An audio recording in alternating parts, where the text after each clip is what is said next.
mystery for you here. You see this pile of books here? Marlowe's Ghost. Well, Marlowe's Ghost, Marlowe's Ghost, Marlowe's Ghost. Now, why do you think that I would have 6 copies of the same book? No, I didn't write it. Daryl Pinksen wrote it. But I did have quite a lot to do with it. You see, I'd made this documentary called Much Ado About Something about Marlowe and Shakespeare. And eventually it played on TV in Newfoundland, where Daryl Pinksen, a science teacher, lived. Daryl was so taken by the theory that the film put forward that he set out to write a book and take it further. And then I began to get drafts of this book, one after the other, the titles changing. Blind Affection, I still have that one, which morphed into A Show of Hands. And finally, out it came as Marlowe's Ghost.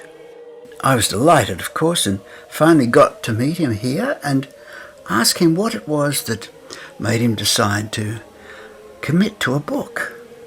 I mean, the main thing for me, as a person who thinks that Marlowe is the author of the plays, is how similar the work of the early Shakespeare plays is to the work of the Marlowe plays. And this is something that is in every book that tries to explain the development of Shakespeare's style. They always come back to Marlowe. They can't avoid it. If you look at Marlowe's work and you look at Shakespeare's early work, there's such a harmony between them that they have to postulate that Shakespeare was Marlowe's disciple. He was an imitator of Marlowe. He absorbed his style.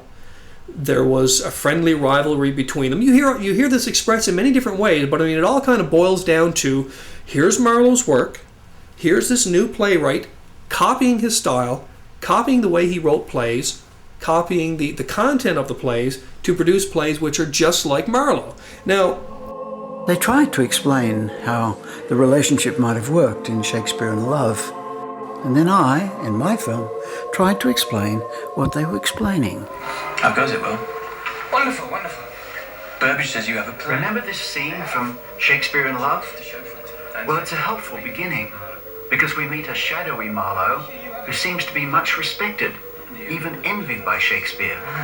I love your early work. Marlowe is helping the bard with his plot line for Romeo and Juliet. Romeo is Italian, always in and out of love. Yes, that's good. Till he meets Ethel, do you think? the daughter of his enemy, The daughter of his enemy. or something. His name is Mercutio.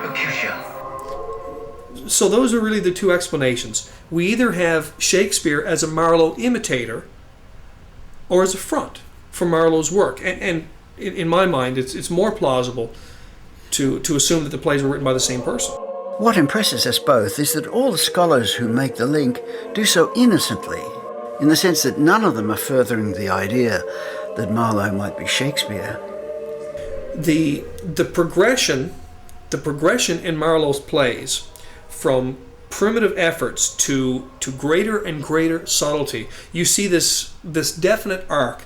He's getting better and better, and it's not linear. I mean, it's exponential in the way that it's going up. By the time you get to Edward II, it's indistinguishable from a Shakespeare play, from an early Shakespeare play. And if then you note that progression between the late Marlowe and the early Shakespeare, it's a continuum. It's not a sharp dividing line between the two bodies of work. It's a smooth transition. If you had just a whole pile of plays, if you threw all of these plays in together into one room and you asked, and with no names on them, and you asked people without any prior knowledge or beliefs to classify the plays as being by two different playwrights, it's more than likely that you would have these mature Shakespeare plays would be by themselves, and that you would have the early Shakespeare and the Marlowe plays would be grouped in one thing by themselves. It's quite common in Shakespeare biographies to hear people talking about these stark contrasts between the Marlowe style and the Shakespeare style. But really what they're doing is they're comparing, let's say, Dr. Faustus to King Lear. Plays that are separated by 20 years and a huge growth, a huge learning curve. But if you do a fair comparison, which is late Marlowe and early Shakespeare, it's just a smooth transition between them that you can now see that this is a creative arc and not two kind of creative solitudes.